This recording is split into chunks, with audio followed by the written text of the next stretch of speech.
We are going to talk about qualitative research. Qualitative research is a bit of an enigma for a lot of folks because they're so used to quantitative research. They're used to seeing the numbers, and the numbers give them a comfortable feeling that they're facts, and that the numbers then represent an objective view of the world, a view that is truth, if you will. We're going to talk about quantitative research in another unit. What we do in qualitative research is tell the rest of the story. And we honor the data in the stories of people who are just one datum in all of the statistics that are reported in the quantitative research. We honor those data, those stories, as being subjective. The individual's personal stories that account for their lived experience. That subjective reporting of the data are just as valid as the quantitative reporting. And we'll talk about that.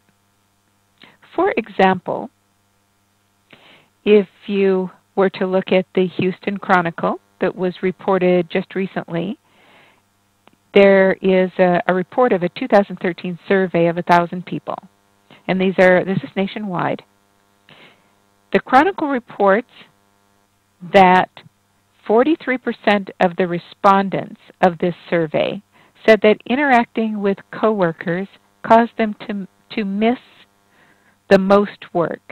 This is a survey, I didn't even describe that this survey is interested in time-wasting activities in the workplace. And so the report suggests that 43% of the respondents say that interacting with their coworkers caused them to miss the most work, which beat out 28% who answered with various kinds of surfing the net, including texting and everything from Pinterest to playing different sorts of games on the internet. So qualitative researchers might look at these data and ask, what are the individual experiences of these people who are suggesting that their time spent interacting with their coworkers was missing work, was wasting time? How do the individuals who responded in that way account for the influence of those interactions on their actual work? So maybe those data are similar in the report. Maybe a qualitative study is going to report very similar aspects of the quantitative study and actually back it up. Or maybe instead it tells a very different story. It tells a story of how collaboration, for example, might occur. So let's just think about that for a moment. Let's see what else qualitative research is concerned with. Qualitative researchers are concerned with meaning, sense-making. So think about meetings that you have that are off-book meetings, where you're interested in talking with a coworker about something, an answer to a question that you have had. So when you are having those kinds of conversations, when you are finding out answers to your questions, is that time wasting? What if you're just trying to identify an alternate route to solving a problem? Is that time wasting? And how would you talk about what you're doing and the amount of time that you're spending? I'm not trying to suggest that the report was false or in error.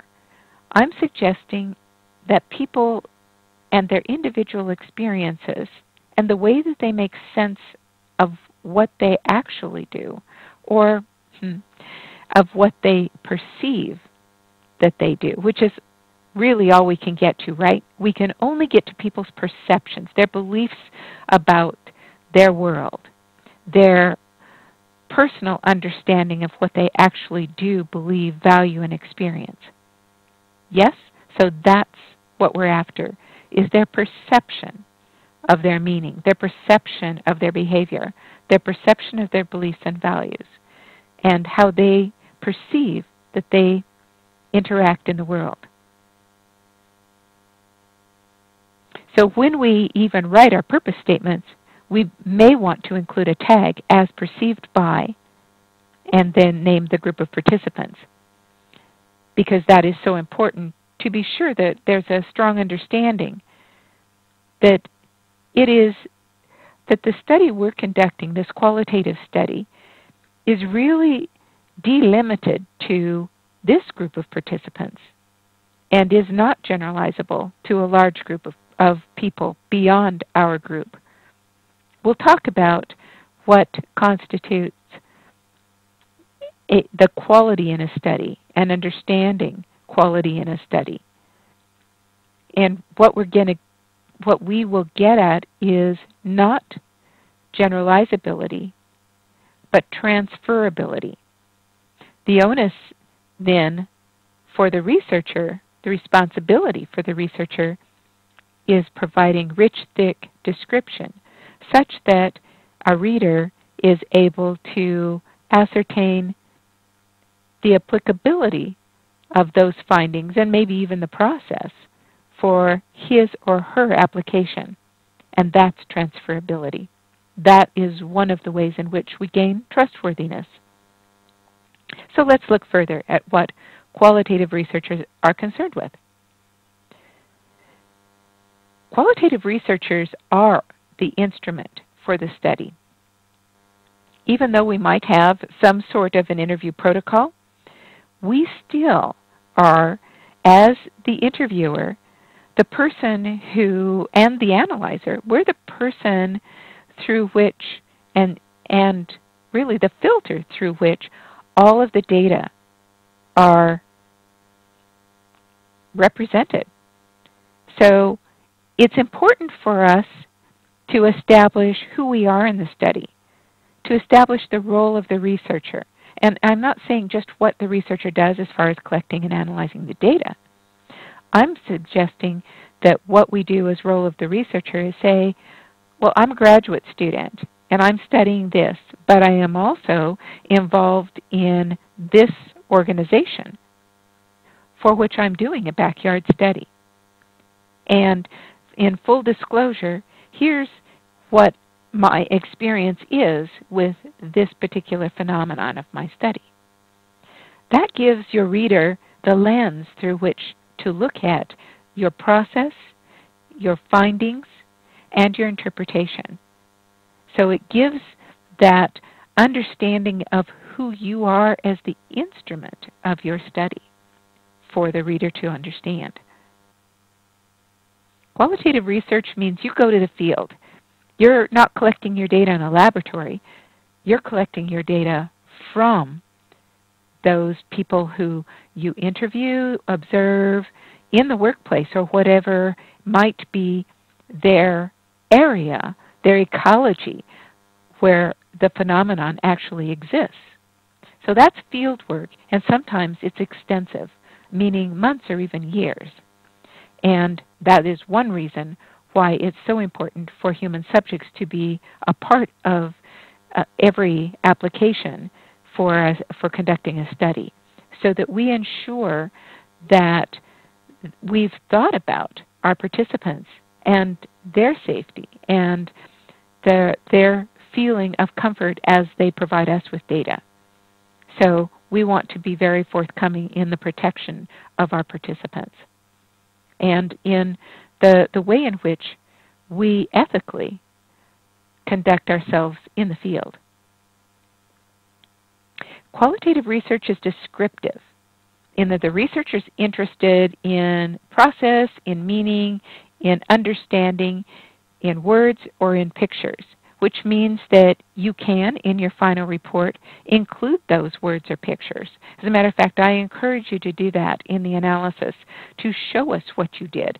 Sometimes you're going to have your data on a huge wall as you show us what you did for moving things around, as you gain an understanding of the concepts and collapse those to, or group those into categories, and then further refine and relate those categories together into higher levels of abstraction. So seeing a picture of that helps the reader to understand exactly what you did, such that a person could possibly, I hesitate to use the word replication, but to replicate your study possibly, or at least the reason I suggest that maybe replication might be the wrong word is because you really can't replicate a qualitative study, because you're not going to be working with the same individuals. And so you're not going to ask the questions the same way with the same people. It's not exactly the same as if you are conducting a quantitative study, and are far more able to have to actually conduct a reflective, or a replicated study. So, but we want to provide rich, thick description so that we can understand what we gained. Those pictures help us, or word pictures that are full of adjectives that describe what happened, that show us what happened. That's not to say that the adjectives should be misleading. We definitely want to stay away from anything that would be superlatives or misleading, but we do want to, as close as possible, tell what happened and what that happening looked like. So those are the pictures that we are able to share. Qualitative research is inductive. We start with data bits, and we move out to finally end up with a hypothesis. So we move toward a generalization from these data bits. We actually want to provide hypotheses for the quantitative researchers to be able to take and conduct further research in order to understand whether or how many generalized groups might have that similar kind of experience with the phenomenon under study. So we want to be able to explain that. And that gives us a sense of qualitative research.